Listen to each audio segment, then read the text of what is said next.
to Science Goes to the Movies, a look at the stories of science and how they change our culture. I'm Lisa Beth Kovetz. Today, we're going to be talking about Star Trek, followed by a conversation about movie drinking versus real-life drinking. From the very beginning, Star Trek's futuristic technology has raced to stay ahead of real science. Their super cool handheld computers are now readily available, and our current 3D printers are a rough beginning for the replicators. I believe it's a molecular synthesizer of some kind, similar to a protein resequencer, but far more advanced. To water, cold. But maybe the tech you didn't see coming so fast to a reality near you was Star Trek Voyager's emergency medical hologram, known as the Doctor. Please state the nature of the medical emergency. And yet, the televideo medical appointment is happening now. Our guest, Dr. Mark D'Agostino, is a board-certified psychiatrist and co-founder of Bluestone Psychiatry. He's been in research, served in the Army, he's run a hospital, and his team was not waiting to be shot into the Delta Quadrant before updating their practice. Mark, welcome to the show. Thank you so much for having me here, Lisa. It's a pleasure. Thank you. Prior to the quarantine, you and your partners were already transitioning to telemedicine. So what's so great about the holographic doctor? That's great. So we're not quite at the Holodoc yet, but necessity breeds innovation, and we may be there soon. But telemedicine has been used for many years in the military, bring specialists to austere environments. And in recent years, actually, many healthcare systems have been incorporating telemedicine into their workflows. Now, psychiatry, what we do is particularly well suited for telemedicine. So to your original question, there are many advantages to the Holodoc. Obviously Zoom, some people do it via Zoom, some people do it via FaceTime, but then there's also like the ones that we use in our practice that are HIPAA compliant and encrypted. So then that way we make sure, of course, that all the same sort of, patient privacy protections, which are, so critical that we have those. But so much that's happened over time.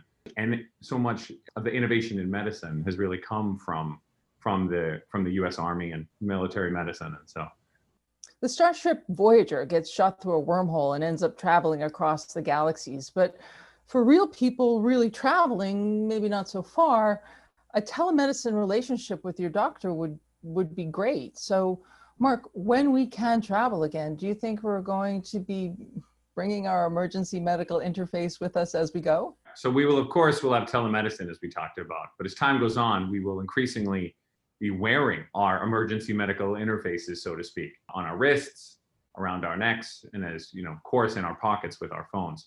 So there are wearables such as Fitbits and smartwatches, they're very much with us and growing. And they can monitor heart rate, blood pressure, sleep, and other very important health metrics. But also our smartphones are very powerful computers. They're more powerful than the supercomputers of even 10 years ago, and far greater processing power and speed than some of even the best desktops from even 5 years ago. So bringing it into psychiatry for a moment, from a behavioral health perspective, these devices, especially our phones, they can analyze metrics such as speech patterns, sleep dynamics, as mentioned, step count, and even eye movements, which is fascinating, to give insight into behavior and impending mood disturbances. I think this part right here is very important because this may help us to intervene early and avoid crises and become increasingly kind of proactive and predictive. And so I think that it's an exciting future. So exciting, so potentially dystopian. That's a lot of information. I know it's not here yet, so it's not entirely fair to ask you what are the fail-safes for something that doesn't exist yet, but what are the fail-safes for this thing that doesn't exist yet, do you think? Right, so I think some of the kind of three critical words there are going to say, do you think? Because you're exactly right. Like as someone who doesn't necessarily know, right. But I think, so these are real questions. These are real questions that right now, healthcare ethicists, insurance companies, cybersecurity experts are really working out. So I would be getting a little bit ahead of myself if I were to say, and so just because then it would become conjecture and I really don't know. But just so what I do know is that this is, and there are active research that's happening now. There are companies that are actually being built around this. And really the bottom line here for listeners and people who are watching is just that, it's really trying to use these different technologies to be able to be, ideally proactive, and predictive rather than just reactive, which is a big issue in behavioral health. You don't want to wait until someone is floridly manic in the hospital, needing inpatient hospitalization, and has potentially done things that they normally wouldn't do. If you can begin to early on see, you know what, the step count has increased from 6,000 to 14,000 per day. Their sleep has decreased from an average of 7 hours per night to actually 2 hours per night. What's going on? And that can send that signal. But you're exactly right. Fail-safes we're going to need to be in place to make sure that the right data get to the right people at the right time. In sci-fi movies and in Star Trek in particular, the sick bay staff very rarely lays a hand on the patient. Their tricorders give them a reading and they work off that. Is medical tech moving in that hands-off direction also? Oh, absolutely. Absolutely. So we briefly touched on wearables above, and we're moving beyond that. So if there's one piece, this is a quiz for you. Actually, not really, but if there's one piece of medical equipment that you think nearly everyone associates with doctors and medicine, what is it? The stethoscope. Exactly. And so that's what I think as well. So when discussing this, people have said, okay, telepsychiatry, fine, but how can a doctor listen to my heart or lungs through the computer? So, and of course, right now there are already digital stethoscopes that can enable a doctor to analyze heart sounds from potentially hundreds of miles away, where they even say some of them are arguably, and this is not my field, but at least what I've heard in some of these conversations, some have said that it's actually really helpful because the volume and frequency can actually be adjusted in ways so that they can listen in sort of more carefully. And some even have the capability to sync with the wearables or phone-based health tracker apps that we had talked about to provide even more information. So even though these are not widely used yet, you can expect more of that in the future. That is astonishing. And what about our own tech that we already have? Is the cell phone going to be a stand-in for the tricorder soon? It very well could be. And I think, and that was really where I just mentioned the processing power and the capabilities. I mean, it's such a cliche, but people will say, when you think of what we put people on the moon with when it comes to, processing power, it's a fraction of what we carry around in our pockets. And so as time goes on, we'll be using it more and more. But I'm so glad you mentioned the ethical, legal, healthcare privacy issues, above, because that's something that's critically important to have in line, because these important questions like who owns these data? How are they used? Could they be used to impact insurance? I mean, there's so many questions that arise here. So, but it's still an exciting future. Oh, it's a very exciting future. A lot of our science fiction and a lot of our just fiction in general helps us sort of rehearse for these things so Absolutely. that we have a sense of the concepts before we get to the actual decisions that have to be made. Spoiler alert, if you haven't gotten past the first few episodes of Discovery Season 3, I'm about to start talking about what happens there. Mm-hmm. When Burnham and Saru finally rendezvous with the Federation, holographic medical interfaces are all over the place. And with all the technology available in the year 3188, they could have made those AI doctors look like anything, but they made them look like super nosy, slightly rude humans. Are you prone to emotional exaggeration? Our AIs have evolved quite a bit since your day. My primary diagnostic scanners can read anomalies as small as aberrant protein coding in your neurons, so you can't lie to me. Mark, why is that human-to-human interface so important? It's an important question. I think we are a social species that relies on cooperation and connection to survive and thrive, I think fundamentally. This human-to-human interface and the need for connection is particularly important when we're hurting and vulnerable. And, and we've spent time discussing technology and ways to be hands-off, and that's great, and monitor health remotely by wearables and apps. And all that said, I think that technology has the opportunity to make medicine more human-centric in a sense, is some of these tasks and some of the things that are really just that are tasks that can be automated or that someone else can do or something else can do.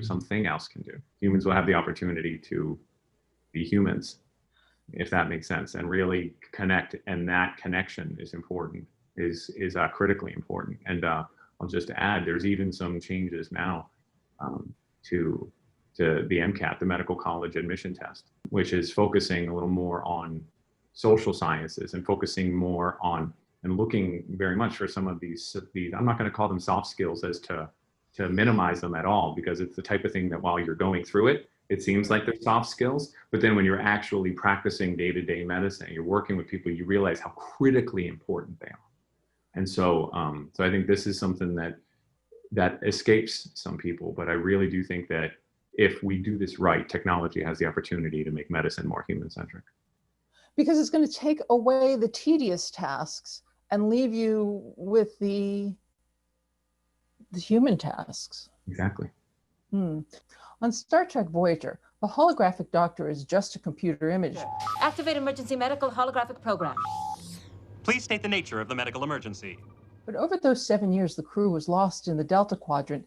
Interaction with people made him more and more human. In real life, how does a doctor in a telemedicine interface reach through that screen and make that human connection? Thank you for asking this. Telemedicine has literally been a lifeline and a lifesaver for many.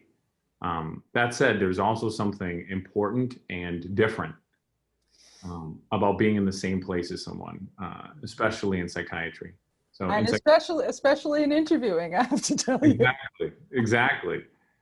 And in psychiatry, we focus, of course, on what people say, but we're also mindful of how they say it, the words they choose to use, what they do not say, the volume of their speech, prosody, etc. We also pay very close attention to mood, affect, facial expressions, eye contact, etc.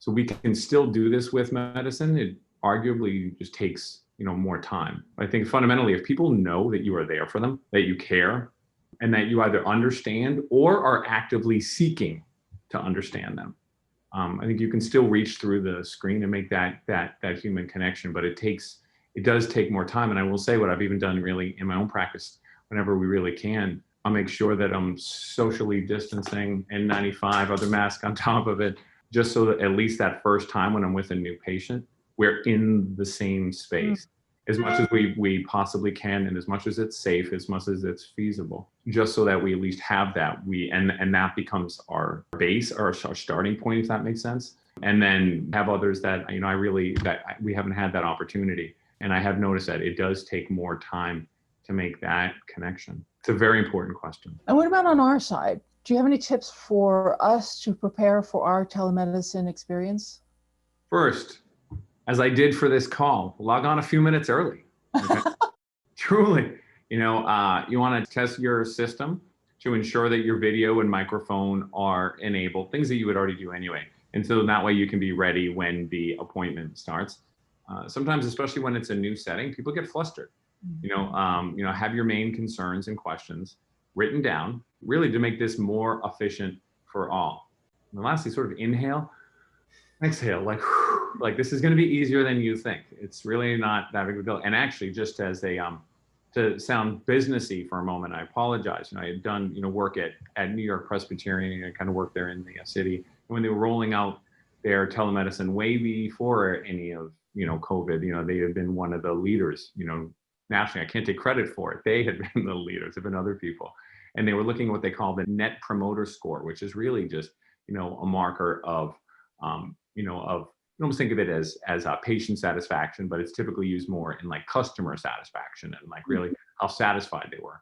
Their Net Promoter Scores for their telemedicine was through the roof. So the point is that even though there's a lot of apprehension for it for many people, once they do it and they realize, oh my goodness, this is easy. I don't have to leave the house. Like I feel safe. I get everything that I need. And also a lot of times, I think we've all had this experience. You go into a doctor's office and you never make eye contact because they're there the entire time. You're seeing their profile on the computer very quickly putting it in. Whereas at least now, as you can see, we are face to face, so to speak. So it can really end up being a good experience. So give it a shot. A lot of Dr. D'Agostino's practice addresses addiction, and I have watched enough TV in my life to see our cultural view of drunkenness change. Knowing what we know, the onstage inebriation of Judy Garland is hard to watch, and that cliched happy drunk that you see even in early Disney movies has totally lost its luster. Basted. He's been marinated in it. But loopy drunkenness has been replaced by the bravado of slugging back big gulps of hard liquor that have no effect on the drinker. These days, fictional characters down a glass of scotch, then go out and fight vampires all night, which seems so crazy to me. If you're fighting a vampire, you need all your facilities. So, Mark, in real life, how does a big glass of scotch downed affect your ability to fight vampires? Well, for starters, it's a central nervous system depressant, and it often inhibits people, meaning they will kind of not stop themselves from acting upon impulses. And so it makes many people more likely to act tough and engage in unwise activities like fighting vampires. You know what I mean? Just to begin with, but but also a little more seriously, there are even peer-reviewed papers on the connection between alcohol use and risk of violence. There were people who had drank alcohol, blacked out, and are in prison for years, some even their whole life, because of what they had done in that context. So this is a very significant issue in so many ways. Beyond that, alcohol impacts essentially every system of the body. With a slowed reaction time, you're more likely to be hit by the vampire. And with impaired coordination, your strikes on the vampire, so to speak, would be less likely to land. And even if they do, they're likely going to be less powerful, if they do. Extending beyond fighting, alcohol, especially if consumed regularly, there's barely any system that is spared. It can impact the heart, the immune system, cardiovascular, blood pressure, or as we said, kind of cholesterol levels. And of course, as everyone knows, liver function, it's one of the most common causes of cirrhosis and liver failure, and a significant cause of death. So the impacts are wide ranging beyond, of course, that acute risk of getting into a fight with a vampire. In Game of Thrones, the devoted alcoholic Tyrion Lannister is adrift in the world, drinking and knowing things. You once loved a woman many years ago, but it turned out badly, so you've never let yourself love again. Oh wait, that's me. But when Westeros needs him, he sobers up, he becomes a warrior and an advisor. In your experience, can that really happen? Can a changed circumstance change an addict? Such an interesting question. At its core, addiction is biologically rooted.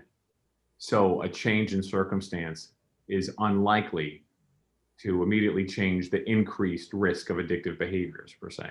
However, there are many people who kind of external or extrinsic, as we say, are motivated to stop their use. What comes to mind as I listen to the question is like, so while it may be compelling in the short term, what happens when the circumstances change again? What happens when Westeros no longer needs them, so to speak? Then because of that kind of biological root, but also this has been a pathway, so to speak, in your brain that you've gone down thousands of times, and you've done this thousands of times. And so this just becomes the norm. It becomes the default pathway, it becomes the easy thing to do. So, and this is arguably where treatment comes in. Whether it's a 12-step program, when I mean that, I mean like Alcoholics Anonymous, Narcotics Anonymous, Gamblers Anonymous, etc. There's non-12-step programs like Refuge Recovery or Smart Recovery. There's, therapy to, of course, address underlying issues that contribute to use. There are, FDA-approved medication-assisted treatments for alcohol or opioid use disorders, which literally save lives, which are underutilized. There are many treatment options. And so, as you mentioned, I appreciate you bringing it up. So, as a board certified addiction specialist, I work with patients and families on these topics essentially every day. One of the bright sides of the work is, so even though while it's challenging and tragically, you see people that, they will overdose and they'll die. It is inspiring though to see the transformations that people can undergo. So a circumstance can change, but the individual still needs to retrain themselves for when circumstances change back. I think so. I think and so I'm always obviously, the older I get, the more cautious I am in my language about all or nothings, the more experience. But I would say that my experience and at least the science so far said that, yes, you can be shocked, so to speak, into short-term, even medium-term changes. But ultimately, it can't, and you may have heard this kind of adage that, and get sober for someone else. No, you really need to do it yourself. And I think that retraining is really important. And so it may be for the short term, but when you begin to think longer term, medium term and longer term, you really want to change that. It takes real change in behavior, and it takes a concerted, consistent effort over time. Yeah, Westeros is going to need a chapter of Alcoholics Anonymous for when peace comes to them. But one of the problems that many of us are facing now is that no one is calling on us to save Westeros or really come into work. And so while we're in the pandemic, do you have any advice for those of us who are sliding into our more drunken Tyrion Lannister? I think it's going to sound very simple, but I think often that's even better. At the beginning, just ask for help. As mentioned above, like there are really a wide variety of treatment options that are available. Many people say, well, I can't afford it. Well, a lot of these 12-step programs are truly at no cost. I mean, they're self-supporting. So if someone wants to throw in a dollar, but especially even now with Zoom, you can go online, Zoom NA meeting. They're ubiquitous and at no cost. And then there are of course medically supervised programs as well as needed. And if there's any question as to if someone is going to be detoxing from a substance that would need a medically supervised, such as alcohol, benzodiazepines, things like that, you'd have to kind of speak with a physician. And also I think that people often feel so alone when they're suffering through this. And the truth is that there are millions others like them that have gone through it, that are going through it, and that are willing to help. And I think that's an important thing for people to know, because once you ask for help and once you get in the system, so to speak, the momentum, you can just sort of take you, but you need to at least take that first step. It sounds cliche, but it's true. When he is needed, Tyrion Lannister sobers up and is immediately in fighting form, maybe just by the will of the old gods or the red gods, or maybe he's just the kind of drunk who liked to do sit-ups while he was high. In any case, we don't see him do any of the hard work that comes with a real segue back to being sober or a more sober lifestyle. But Mark, when this pandemic is over and the would-be Queen of Westeros suddenly asks us to be her hand or to go to work 9 to 5 again every day, how do we slide out of our drunken Tyrion Lannister persona, even if we haven't, even if we've just been sipping a little bit more wine in dinner than we would if we had to commute the next morning? How do these little consumptions affect us when we need to go save Westeros? So you mentioned the military background earlier, and I think that it was helpful in this one, because so while active duty, when faced with challenges and long roads, it would often just say 3 simple words. It was just a framework that I would have, at least with the people around me, that would just say kind of crawl, walk, run. And this sort of simple approach can be applied to your question. And it's amazing how many times I've used this super simple frame when people are really addressing this exact same question. How do I do this? Now, this is assuming someone does not need that higher level of care, as we talked about, does not need a medically supervised detox. Obviously, that's a different level of severity.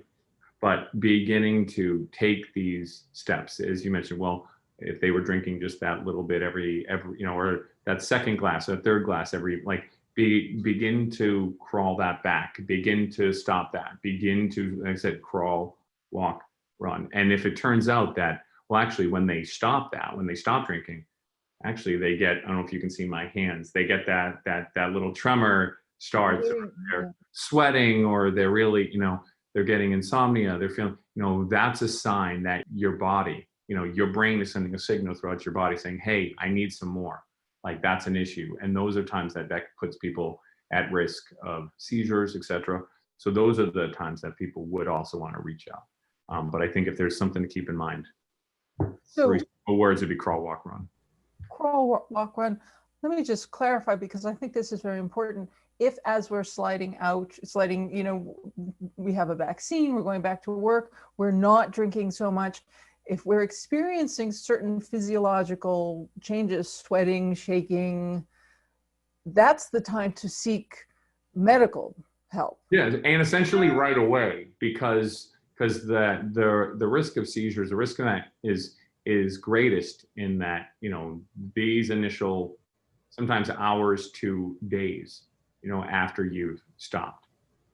And so that's where it is time to call. And you could just, even if someone has a primary care doc, hey doc, here's what's going on.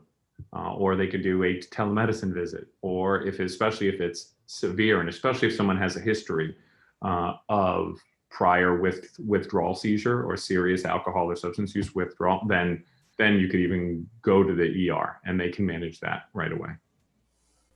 Dr. D'Agostino, I'm so sorry we're out of time. It has been such a pleasure to talk to you. Dr. D'Agostino of Bluestone Psychiatry, thanks so much for spending time with us. Thank you so much. It was a great pleasure. Thank you.